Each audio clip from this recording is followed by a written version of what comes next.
Graça e paz, amados, queridos irmãos. É um prazer mais uma vez estar convosco, trazendo uma palavra de Deus para o teu, para o meu, para o coração daqueles que desejam viver o Evangelho como ele é. Simples, santo e agradável a Deus. Hoje nós iremos falar nesse vídeo sobre o amor de Deus. Eu gostaria que você abrisse a palavra de Deus na carta do apóstolo Paulo à igreja de Colossos, no capítulo 3 e o verso 14. 3 e 14 da carta de Paulo aos Tessalonicenses, quando diz assim a palavra de Deus: acima de tudo, porém, revesti-vos de amor, que é o vínculo da perfeição. Nós, evidentemente, vamos falar sobre esse texto na sua abrangência, sobre amor e perfeição. E a partir de hoje, nós vamos iniciar este vídeo, não deixando os demais de falar sobre a escatologia, da qual nós ainda estamos falando, dando sequência a este assunto tão abrangente, tão amplo e ao mesmo tempo tão maravilhoso. Então, meus queridos, vamos, no nome de Jesus, falarmos sobre o amor de Deus, não é? E dentro desse contexto, temos uma pergunta: como conseguir compreender o amor de Deus? Você consegue entender? Evidentemente que não temos como entender o amor de Deus por nós, seres humanos. Não temos como entender. Seu amor, ele é insondável, incomparável e incompreensível. É tanto que a palavra de Deus nos ensina, no versículo que é o texto áureo da palavra da Bíblia, porque Deus amou o mundo de tal maneira que deu o seu único filho, para que todo aquele que nele crê não pereça, mas tenha vida eterna. Deus deu o seu único filho por amor a nós. Não é? E quando eu olho para mim, para a humanidade, para os seres humanos de uma forma geral, né, não tem como a gente entender de uma forma mais lógica, lúcida, porque Deus nos ama. Porque Deus, ele, quando fez o homem, ele deu ao homem um ambiente propício para que ele nunca pecasse, nunca errasse, nunca falhasse. Porém, o homem resolveu dar ouvido a quem não deveria dar ouvido, ver o que não deveria ver e parar para ouvir quem não deveria ser ouvido. Então, diante disso, meus queridos irmãos, a palavra de Deus é muito clara quando o apóstolo Paulo diz que o amor de Deus excede todo o entendimento. Capítulo 3, verso 19 da carta de Paulo aos Efésios. E em outras palavras, ele está querendo dizer, não tem como entender o tamanho, a grandeza desse amor, visto que nós somos o inverso de Deus. Enquanto Deus é perfeito, santo, imutável, inerrável, inerrante, imorrível. Quando eu digo imorrível é porque ninguém pode matar Deus, ninguém pode atingi-lo com nada, com nenhuma espécie de arma ou de instrumento destruidor. Porque Deus, ele é soberano, ele é Deus, nada o pode destruir. E diante disso, a palavra de Deus diz, no capítulo 3 e verso 4 de Romanos, o apóstolo Paulo diz, seja Deus verdadeiro e todo homem mentiroso. Ou seja, Por que todo homem é mentiroso? Porque todo o homem está sujeito a errar, a falhar, a mentir. Até mesmo aqueles que conhecem a palavra de Deus e se dizem cristãos, se dizem servos, se dizem filhos, esses também estão fadados ao erro. E a palavra de Deus diz, no capítulo 1, verso 2 da carta de Paulo a Tito, diz que é impossível Deus mentir. Deus não mente. Deus não mente. E o apóstolo Paulo ainda diz na segunda carta a Timóteo, capítulo 2 e verso 13, ele diz que, ainda que nós sejamos infiéis, Deus permanece fiel, porque não pode negar a si mesmo. E ainda em Hebreus capítulo 6, verso 18, diz novamente, o escritor aos Hebreus repete a mesma frase de Paulo na carta a Tito 1 e 2. É impossível Deus mentir. E uma das provas dentro da historicidade disso aí, temos muitas, né? Mas uma em especial é quando Deus faz uma promessa a Abraão e não tendo Deus por quem jurar a Abraão, né? Porque normalmente se faz ou se fazia um juramento por quem era-lhe superior, era maior. Deus procura alguém superior a ele, ele não encontra, então ele diz a Abraão, eu juro por mim mesmo, Abraão. Então Deus fez uma promessa a Abraão baseado simplesmente na sua fidelidade, não é? Deus não mente. Isso é uma característica do diabo e dos filhos do diabo. Mentir, enganar, ludibriar, fazer coisas escusas que tirem proveito dos outros, que destruam os outros, que façam mal aos outros, que denigram os outros e que possa pôr fim à vida dos outros. Deus não. Deus só traz o bem, o bom, o que é bom, o que lhe eleva, o que lhe ergue, o que lhe faz crescer, o que lhe faz levantar. O que faz os homens cair, descerem e serem destruídos, são os seus próprios pecados. De que se queixa o homem? Queixe-se de seus próprios pecados. E diante disso, meus queridos amados, a gente tem uma pergunta dentro desse contexto. Quem é o homem para que Deus o ame de forma incondicional? Deus não ama o homem porque ele faz as coisas certas. Deus não ama o homem porque ele procura ser justo, correto e íntegro. Não. Deus ama aquele que procura fazer as coisas certas, justas e honestas, como também Deus ama aqueles que fazem as coisas erradas, de forma equivocada. O amor dele não aumenta nem diminui, o amor dele é o mesmo. Já dizia o profeta, quando ele falava a respeito de Deus em relação a Israel, porque eu, o Senhor, não mudo, por isso vós, ó filho de Israel, não sois destruídos. Então, continuando com essa pergunta, quem é o homem para que Deus o ame condicionalmente? Diz a palavra de Deus, no Salmo 144, veja aí, Salmo 144, não é? 144 e verso 3, 144 e 3 do livro de Salmos.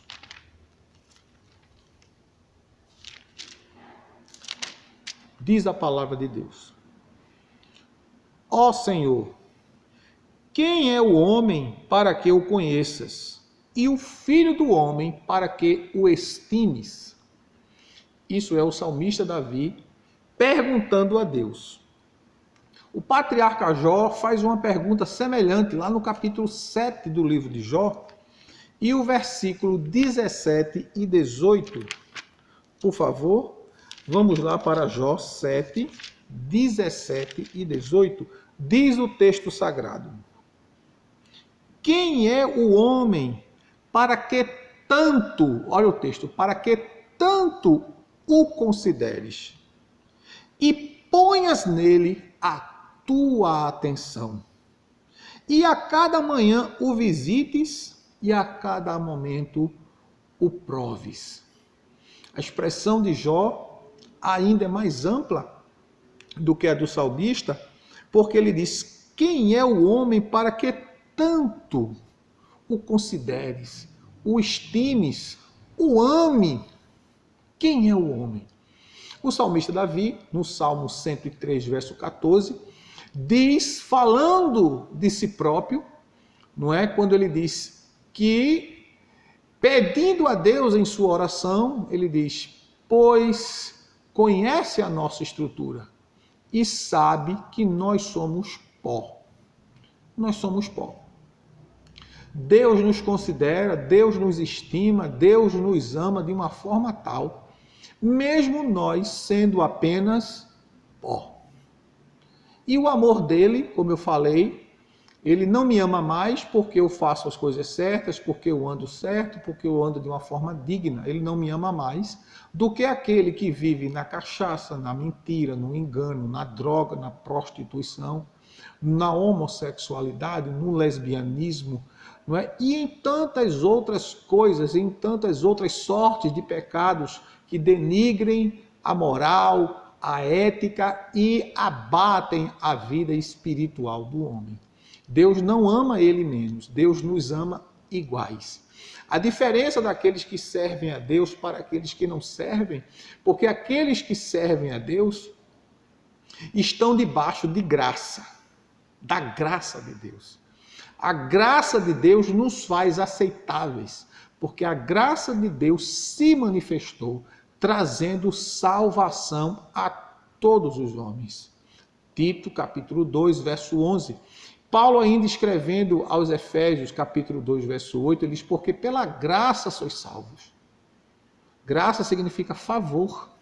E ele diz: e isto não vem de vós, é uma dádiva, é um dom de Deus. Não vem da prática de boas obras.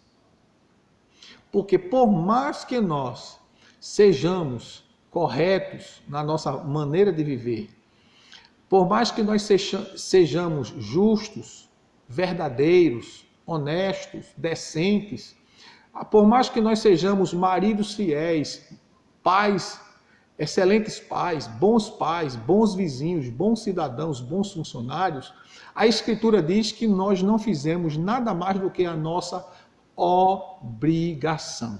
Nada mais. E isso não é mérito para que nós sejamos salvos. Porque mesmo fazendo tudo isso, nós continuamos dentro da escala de pecadores. O apóstolo João diz: se dissermos que não temos pecado, enganamo-nos a nós mesmos e o fazemos mentiroso. Então continuamos pecador. A diferença do cristão que serve para aquele que não serve a Deus é porque o cristão está no sentido de estar sendo agradável a Deus. Ser agradável a Deus é se submeter aos seus propósitos, à sua palavra, aos seus desígnios e à sua vontade. Isso é ser agradável a Deus. Mas isso não me torna detentor da minha própria salvação. Eu não tenho mérito para ser salvo. Sou salvo. Você é salvo pelos méritos de Jesus Cristo na cruz do Calvário. Ele é o caminho, a única verdade e a vida. O apóstolo Paulo diz, escrevendo a Timóteo no capítulo 2, verso 5, que ele é o único mediador entre Deus e o homem. Ele é a ponte que nos leva a Deus. Ele é a porta da salvação. Conforme diz o Evangelho de João, no capítulo 10, verso 9, ele diz: eu sou a porta. Quem entrar por mim, salvar-se-á. Jesus é a única porta, é o único caminho, é a única ponte que nos leva a Deus. Não há nos homens mérito algum para sermos salvos. Então, mediante a isso, quem é o homem para que Deus o ame condicionalmente? O homem é estimado por Deus, como lemos no Salmo 144, verso 3, como diz Jó, capítulo 7, versos 17 e 18, Deus tem o homem em grande estima, em grande cuidado, em grande zelo. não é? E o próprio salmista diz que nós somos pó. Agora, por que Deus, ele nos ama? Dentro desse contexto, nós temos uma pergunta, não é? Para que nós tenhamos uma resposta, precisamos de uma pergunta. Por que nós amamos os nossos filhos? Por que a gente ama os nossos filhos? É uma pergunta que precisa ser analisada, avaliada, refletida. Nós amamos os nossos filhos porque ele saiu de nós. Ele saiu das nossas entranhas. Ele tem parte direta conosco. Isso nos faz lembrar de Abraão. Quando Abraão recebe uma proposta de Sara, sua esposa, visto que Abraão não tinha filhos, e a preocupação de Abraão era que morrer sem ter um herdeiro legítimo, um herdeiro legal, para que pudesse herdar todos os seus bens. Sara, compreendendo o desejo de seu marido, quis ajudar a Deus, pois ela sabia que Deus tinha feito uma promessa a Abraão, que ele teria um filho. Como Deus não precisa da minha ajuda, não precisa da tua ajuda, porque Deus é autossuficiente. Ele opera como quer, da forma como quer, do jeito que ele quer, porque ele é Deus. Sara tenta ajudar a Deus. Abraão aceita a proposta de Sara, tem um filho com Agar, serva de Sara. Mais tarde, Sara engravida de Abraão por promessa de Deus, conforme diz o capítulo 18 de Gênesis.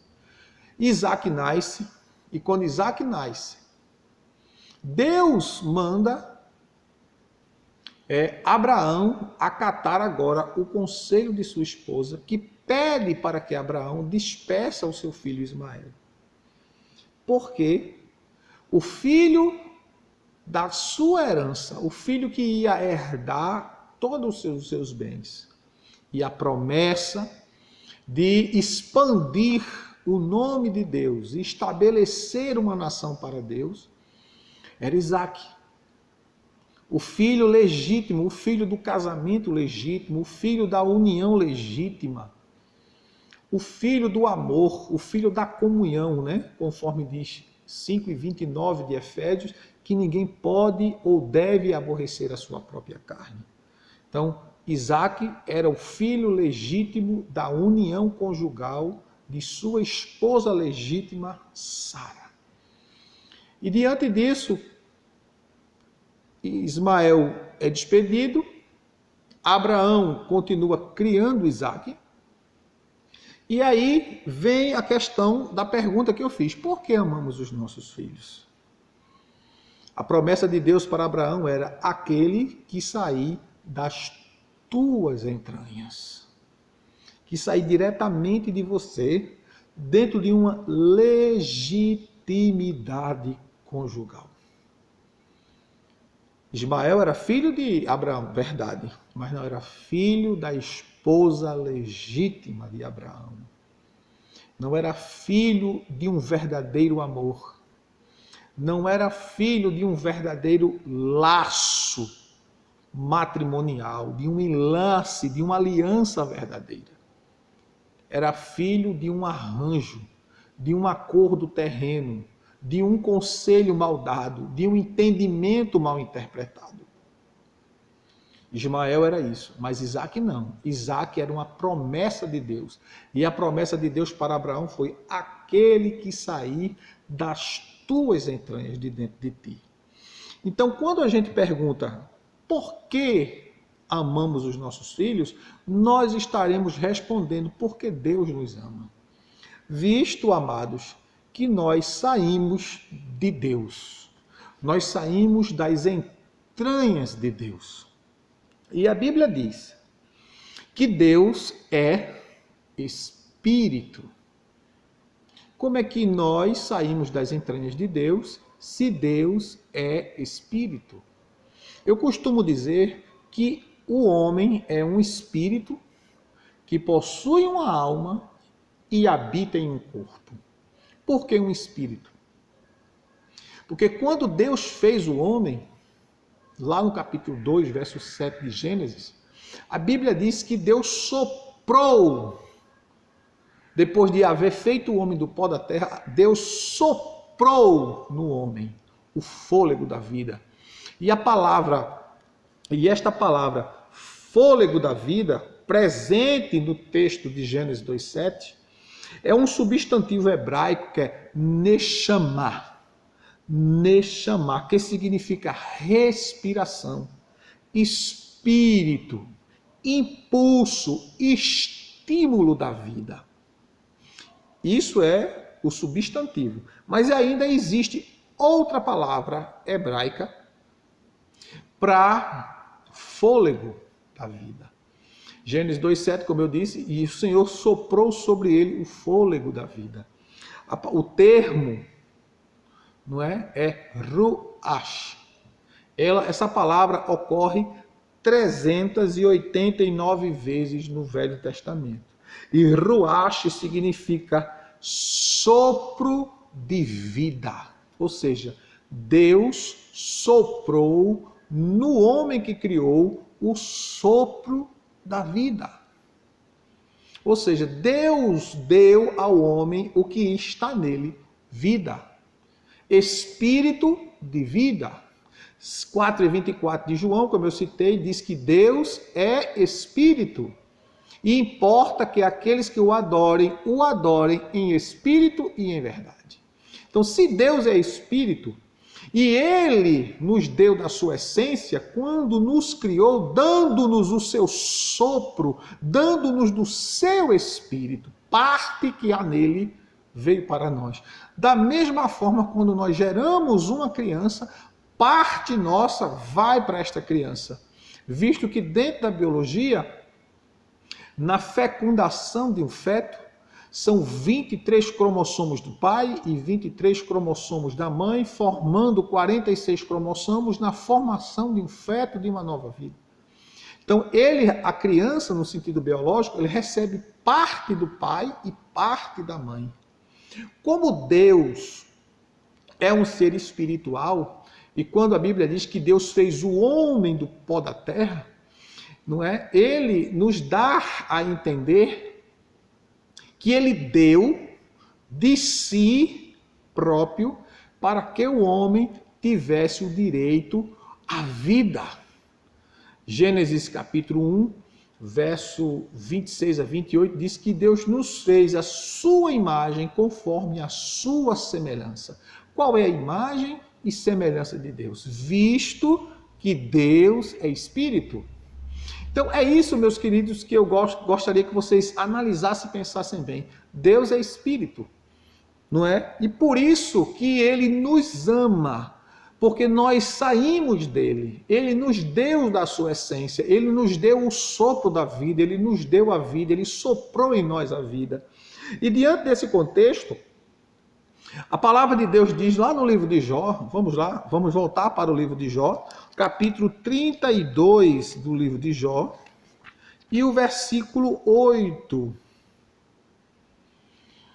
patriarca Jó traz uma síntese muito bem exposta daquilo que recebemos de Deus. Ele diz: é o espírito do homem que lhe dá entendimento, o sopro do Todo-Poderoso. Ou seja, a vida de Deus, a essência de Deus, que é espírito, nos dá o entendimento. Ou seja, o entender da vida, o assimilar a vida, o abraçar a vida. Porque a vida provém dele, nele está a vida. E a vida dele é a luz dos homens. Ainda no capítulo 7, verso 22 de Romanos, o apóstolo Paulo diz assim: segundo o homem interior, eu sinto prazer na lei de Deus. Então, quando a Bíblia fala do homem interior, ele está falando do seu espírito, do espírito do homem, não do Espírito Santo, do espírito do homem que foi dado por Deus. Porque a nossa adoração a Deus é em espírito e em verdade. Não diz em alma, em corpo. Não, mas em espírito e em verdade. Em alma, espírito, alma e corpo deve ser o nosso nível de santificação. Mas de relação, de comunhão com Deus, parte do nosso espírito. É tanto que o apóstolo Paulo ainda diz em 1 Tessalonicenses, capítulo 5, verso 23, todo o vosso espírito, alma e corpo sejam plenamente conservados, irrepreensíveis, para a vinda de nosso Senhor e Salvador Jesus Cristo.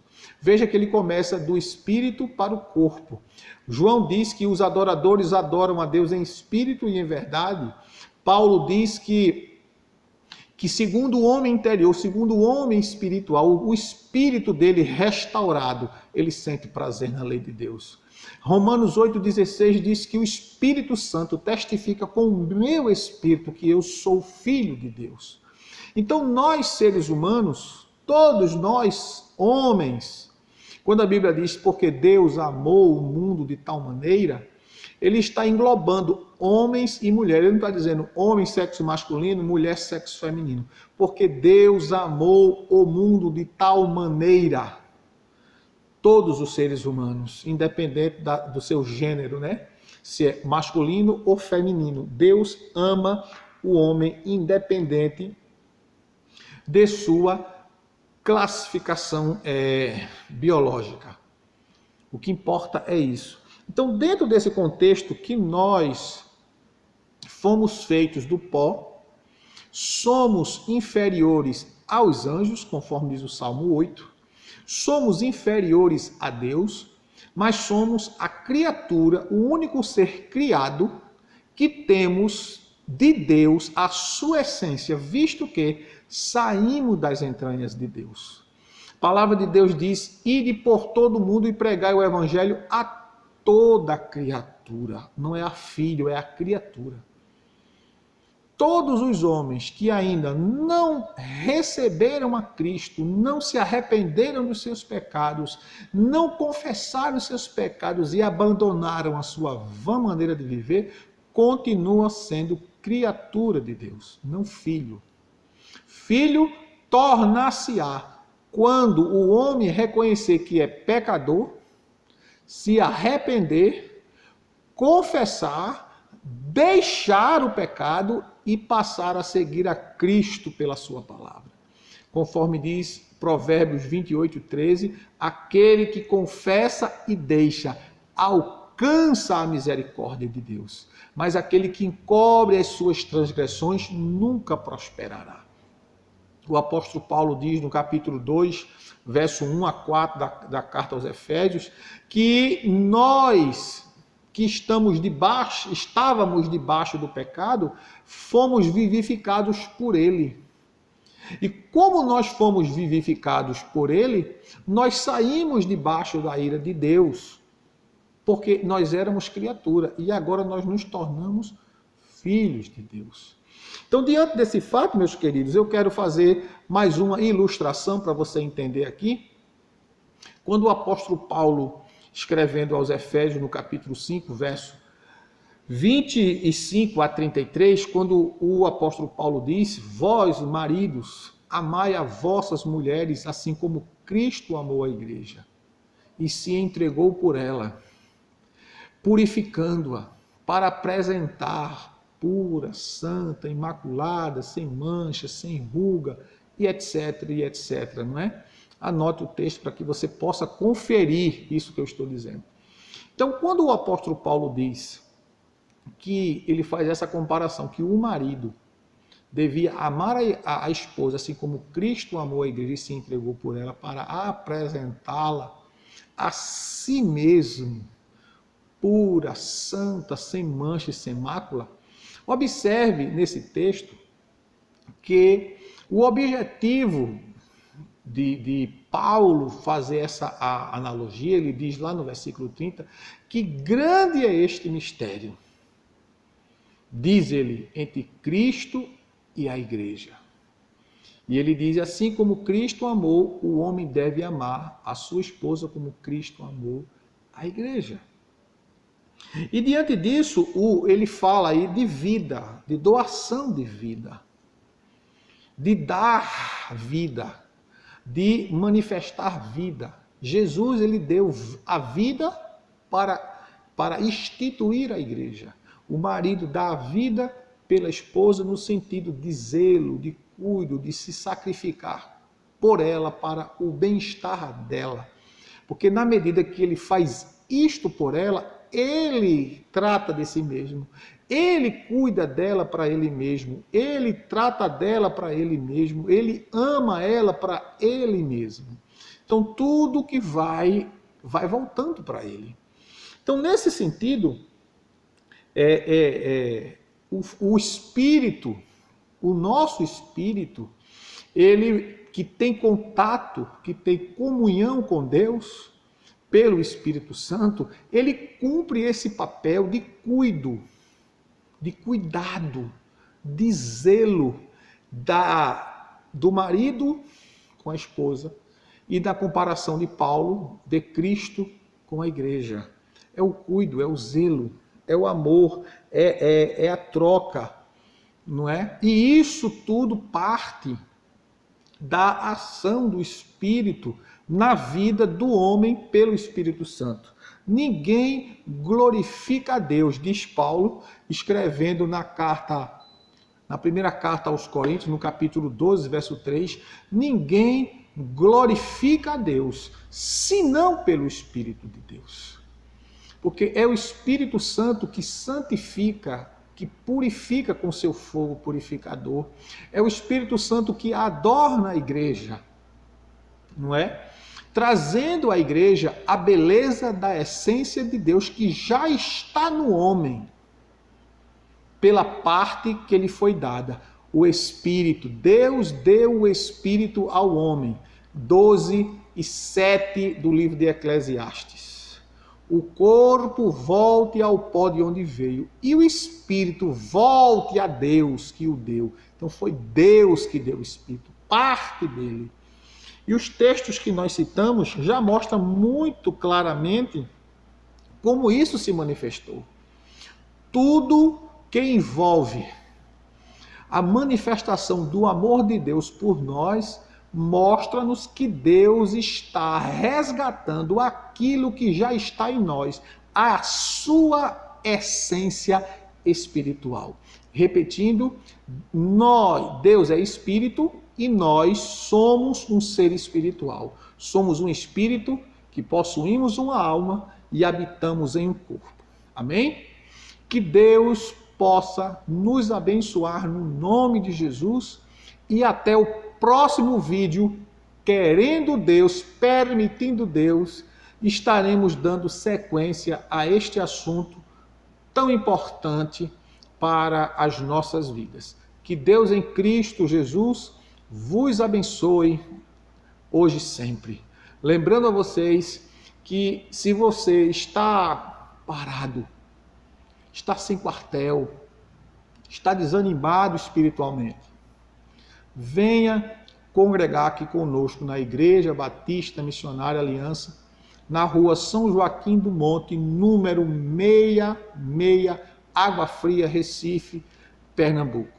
Esse que vos fala é o pastor Silvio Vieira, pastor presidente desta igreja, trabalhando com uma equipe maravilhosa. Temos a nossa pastora Rose, temos a equipe de diáconos e diaconisas e todos os líderes de departamento, cujas responsabilidades estamos aqui para cuidar, ajudar, orientar, orar por você, acolher a sua vida e dizer a você que tem jeito para você. Você precisa de libertação, Jesus é o libertador. Você precisa de cura, Jesus cura. Você precisa de perdão, Jesus te perdoa. Você precisa ser amado, Jesus te ama e esta igreja te ama também. Que Deus em Cristo Jesus vos abençoe. Não deixe de deixar o seu like, fazer seu comentário, compartilhar este vídeo com todos aqueles que você conhece e que desejam aprender a palavra de Deus. Grande abraço, fiquem na paz, Deus vos abençoe.